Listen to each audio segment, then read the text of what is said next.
Hello, everybody. I'm your host, Eric Bird, here at StopStrugglingNow.com. And today we're going to part two. Why? Because people still do not understand how tariffs affect the consumer, the American people, or whatever country you're in. If your country decides to put tariffs against another country, you now should know after watching part one that means a price increase for you. And the devastation and the leftovers that you do not comprehend, we're going to talk about some of that in this part two. And welcome. Stop struggling now, gear. Check. And please like, subscribe, and click the bell below so you get the latest updates. Now, let's get to it.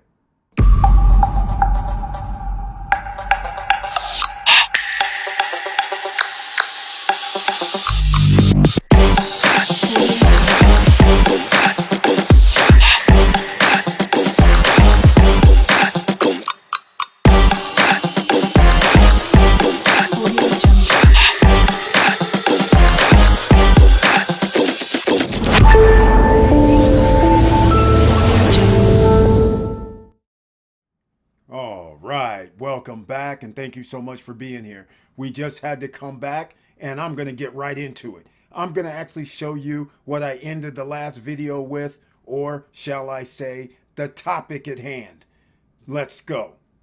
Wouldn't slapping 10% tariffs on imports, the intended effect would be, well, people would buy more American products. But if you buy less imported product, doesn't that bring down the revenue that would come from the tariffs that are on imported products?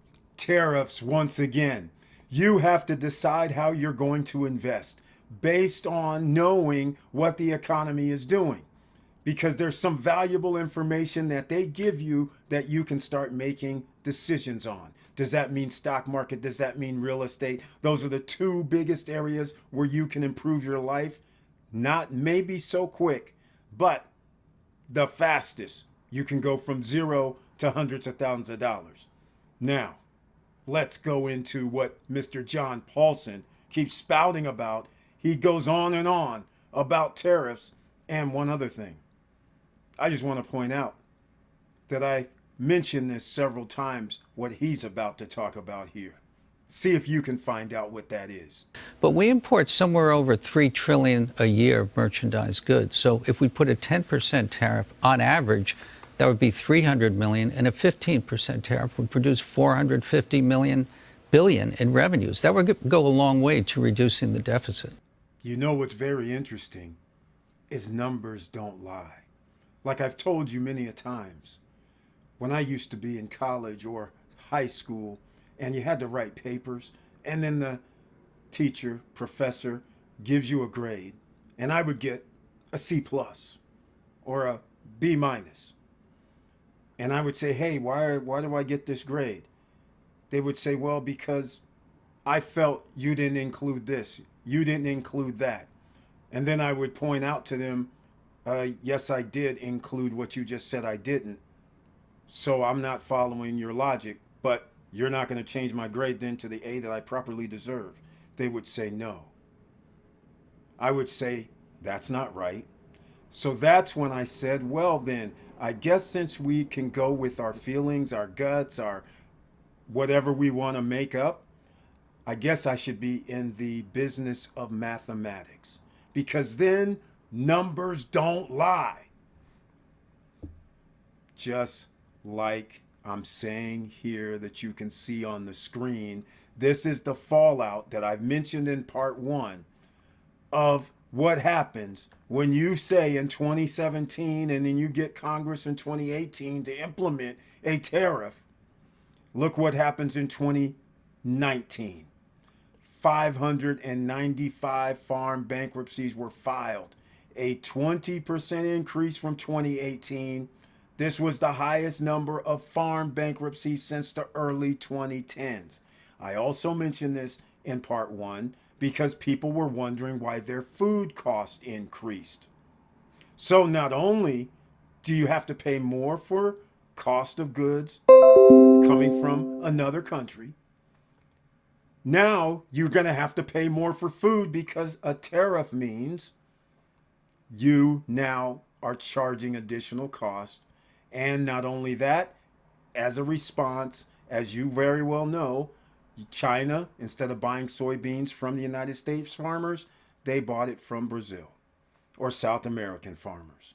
So then these farms go out of business, 595 of them, and then you wonder why when you go to the grocery store your food costs more, and you're blaming who? That's what I want to know. Why are you blaming somebody else for the nonsense? Are billionaires helping you? Does this sound like a person that knows what they're talking about? One. Second off, is that helping you how? By this tariff nonsense. Let's see what else this guy, John Paulson, who's trying to be in the Trump administration if he wins this election cycle. When Donald Trump's administration raised tariffs back in 2018 on things like aluminum and steel, famously held up the Campbell's soup can and said that any increase in the price, because those cans are aluminum, from those tariffs would be negligible. He got a lot of blowback from that. Well, ladies, this guy just won't stop. Gentlemen, boys and girls, he won't stop with this nonsense. Then financial Senate leader Orrin Hatch of Utah, Republican, who said that the damage done to American manufacturers in the steel and aluminum sector far outweighed any benefit of the tariffs. Do you worry about unintended effects and that the whole thing kind of works in reverse? I don't, Liz. Putting a tariff on another country helps the citizenry or pays down the deficit of the United States. The only deficit it's paying down is the country that you're putting the tariffs on and their citizens. Numbers don't lie. Come on. And the truth does not lie. Tariffs are a form of tax applied on imports from other countries. Economists say the costs are largely passed on to consumers. That is correct. The consumer of the country, in our case, if we put in a tariff against Canada for the dairy, that means our milk and dairy products are going to increase in price at the grocery store. You put in tariffs on products manufactured in China, then that means it's going to cost you more when it comes to American for the consumer in America. It does not mean you're putting any pressure on the other country. My God, this just keeps going on and on. Let's keep going. Does this sound like a billionaire is helping you out? I mean, this is disgusting to me. I'm just day 2 of this nonsense.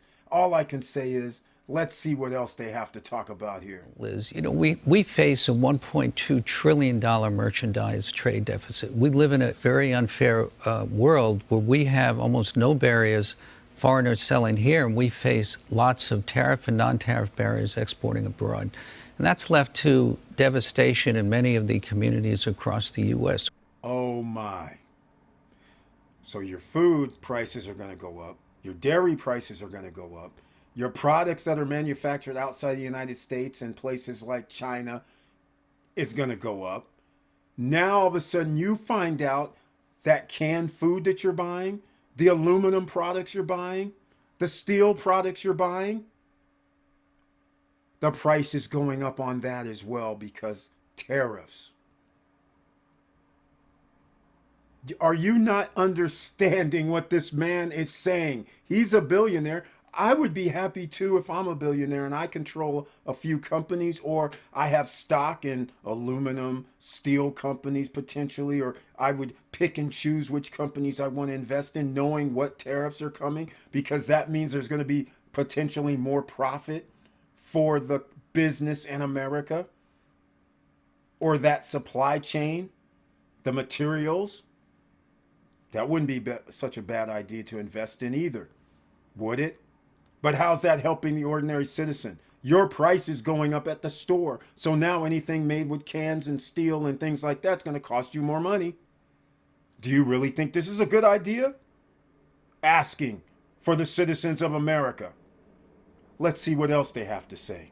We have to protect American workers, and one way to do that is by tariff. Now, tariffs not only protect American manufacturing, will create higher wages and more jobs, they'll also produce revenue. This doubling down is quite astonishing. And I'm hoping everybody that watches this stops struggling now. You guys understand, you can see right now with the media's help and what somebody's about to say is ridiculous. Once you understand the truth, then you can decipher, wait a minute, who's this guy work for? Does he work for a foreign country? Does he work for Americans? I mean, and he's supposed to be potentially Secretary of our Treasury of Secretary. What am I getting it all mixed up? Anyhow, he's supposed to be the Treasury Secretary. Are you serious right now? Okay, let's see what else he has to say. Now, in looking at the inflationary impact, we saw under Trump when he had tariffs before against China protecting steel, inflation was very low under Trump. That is it was only true. 1.9%. That is true. And under Biden, reached 9%, as you alluded to before, and averaged around 5%. Well, this guy talking about inflation was lower under Trump. Well, if you don't know history, then that may seem very impactful after a pandemic comes. Supply chains are broken, grocery stores have nothing on the shelf, and we have company CEOs saying in court for their antitrust lawsuit, yes, we were also gouging American citizens. All of that is going on. But let me give you a little preview, because Barack Obama, he actually left something great for the next president. How about 1% inflation? Oh, yeah, I forgot.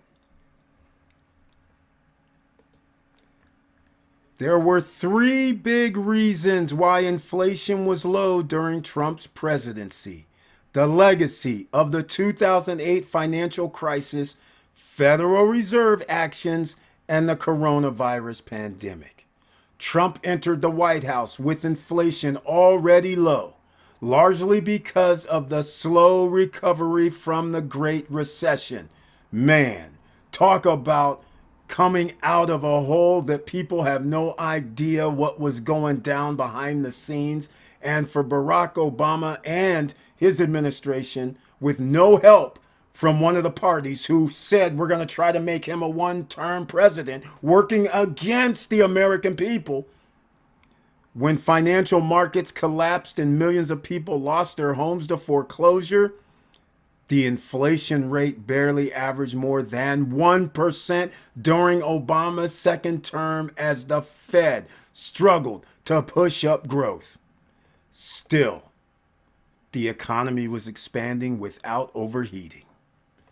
So if you had a 1% inflation and it moves up from there, that means that's not a good thing, is it? And when then it explodes during the pandemic, because people are out of work, of course, jobs are scaled back because places are closed. Essential workers are the only ones that could work. Clearly, inflation is going to blossom because at this point, the grocery stores, toilet paper was 3 times as much. Everything started exploding because of supply and demand and price gouging by companies. But here's the point at the end of this. But in the first 3 years of Trump's presidency, inflation rose to 2.1%, roughly close. The first 3 years, right? Because the 4th year is the pandemic that he called a hoax. Still, the Fed began to hike its own benchmark rate to keep inflation low at the central bank's own 2% target. So that means the Federal Reserve was doing everything in their power to keep it at a 2% target. So explain later why they have to increase the Federal Reserve rate. Do you guys know here why? Because when you give tax cuts and tax breaks and PPP loans and stimulus checks, a lot of people have money. A lot of people are spending it. A lot of companies know people have money and they know all they have to do is raise the price or price gouge. And people are still gonna buy. Therefore, inflation goes up in that fourth year into the new presidency, which would have been the fifth year. And the sixth year, potentially, something would have had to been done. So now you know when somebody tells you, oh, I'm looking out for you, we're going to do tax cuts and tax breaks, and we're going to do tariffs, you've already seen the playbook and what's going to happen. Ultimately, prices are going to go up. Wages are not going to stay the same. It's very simple. This is not disputed. It's history. Let's see what else these guys got to say. It's very, very important for the U.S. to remain the reserve currency in the world. Very important. I would say that that's what you believe. You're known for a big bet against subprime mortgages that really paid off. What is the next big bet that you see that's similar to that? Because you really crafted that bet. It didn't really exist when you did. I just want to say something about this world currency. United States dollars is what's in it's let's just put it this way. United States has had world currency for almost 100 years. So that's why they always have to print up more money. It has to be distributed around the world. But that deal that we made in 1972, 1973, where oil from Saudi Arabia had to be traded in United States currency. So every time another country wanted to buy oil, it would have to be changed into US dollars. How do you prop up a currency? That's how you prop up a currency. Very smart. But it's not backed by anything because we're no longer on the gold standard was the case. So after 50 years, the other countries, they just got tired of it. They're like, why do we always have to change it into dollars when their currency is garbage? They can print up money whenever they want. Don't you see they're like $20 trillion in debt? They're bankrupt. Why are we messing with these guys and you're telling us our currency is worthless? You're telling us, oh, your currency is 3-1 or 5-1 against the dollar. Why are we dealing with this? Your currency is basically worthless, bankrupt country. I want to say company because that's what the United States is. And so that's why BRICS came about. So that's also why other countries decided to join BRICS. Because now they can bypass the US dollar. And the US dollar still controls about 85% of the world's currency is around the world is dollar. But that's going to start shrinking. That's why the United States needs to get a hold of this deficit. Because sooner or later, the rest of the world's not going to want to keep being penalized for being having deficits. Meanwhile, America can run deficits and act like their currency is okay. That is the big difference.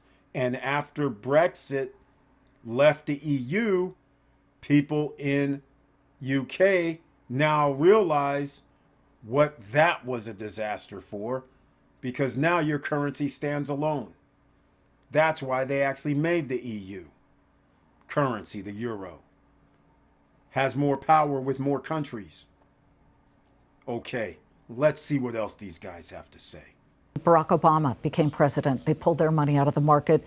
Big mistake. During his term, Dow jumped triple-digit percentages. People who didn't like Donald Trump pulled their money out of the market. Big mistake. Over time, that stock market jumped to many records while Trump was president. Same with Joe Biden. Well, the lady, she's very smart. She's leaning a certain way, but she's very smart. I love the fact when she said, yeah, under Obama, stock market all-time records highs. Under Trump, stock market all-time record highs. Under Biden, all-time record highs. The Federal Reserve operates So the United States has all-time record highs. They're working for people who have money in the stock market. I get excited when I talk about this because it just seems like it should be common sense. So they're not caring about the fallout.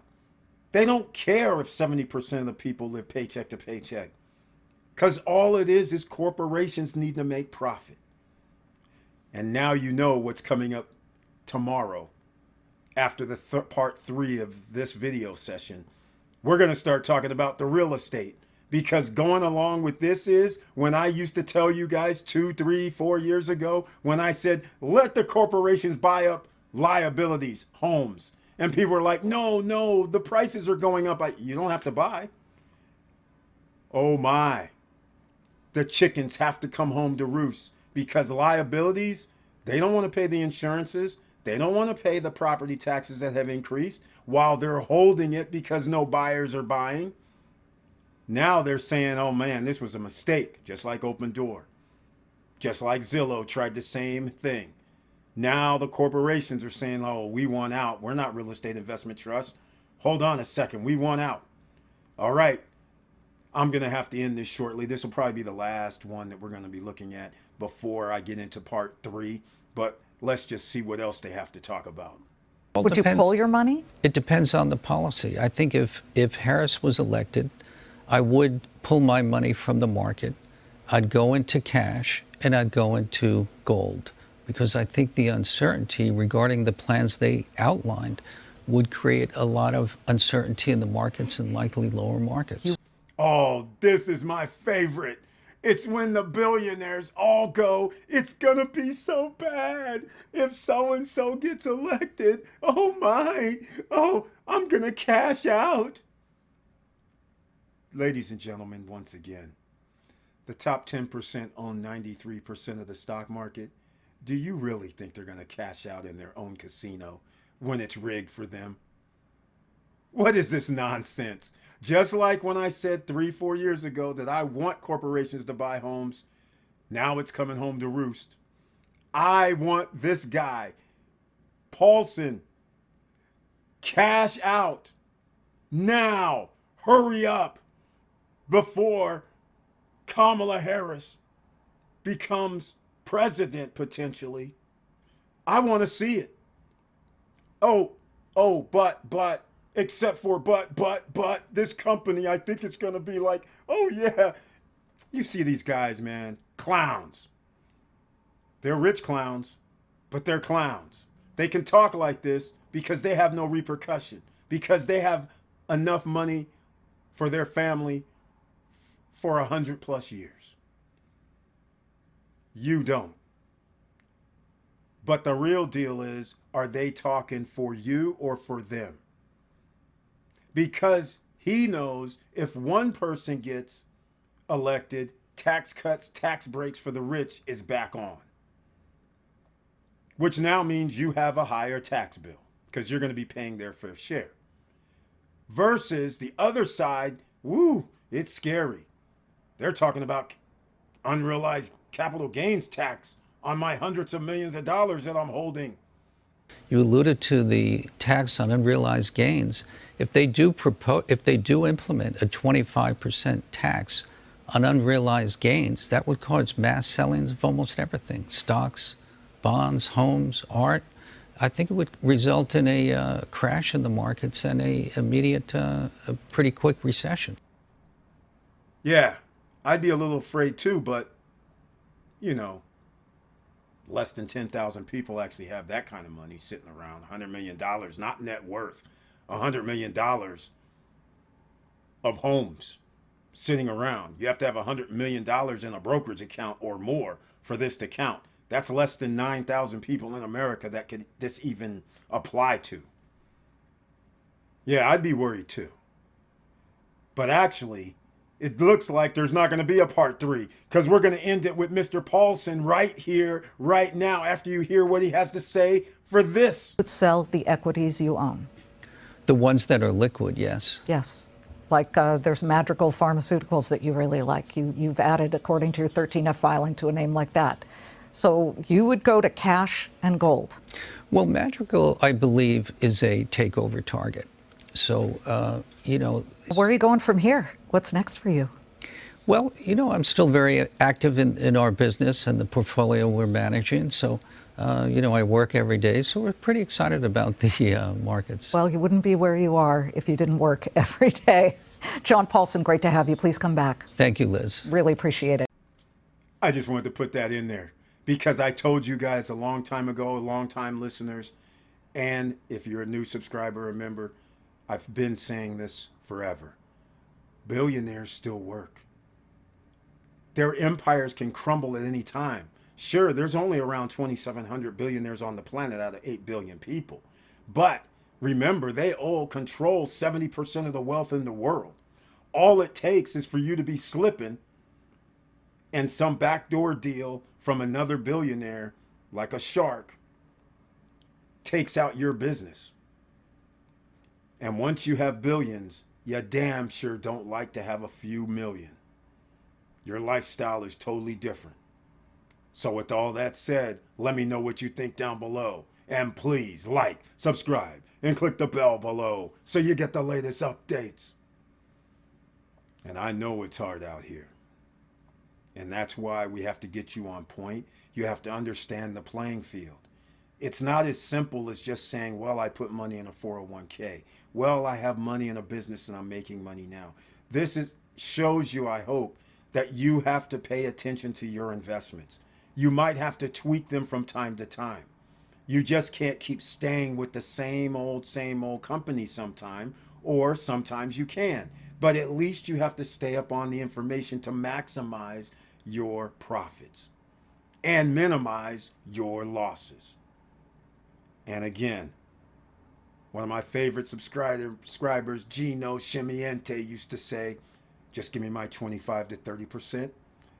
I'm taking it every time. I don't care if it goes higher so I can get more of a profit. I can always buy back in. But I'm taking my 25 to 30% right now because I know I'm good. I can buy in later and get another 25 to 30%, I will. But that's what he bases his on. And he's been investing for over 50 years. Something to think about, ladies and gentlemen. And with all that said, keep your head up. Keep moving. And I'm out.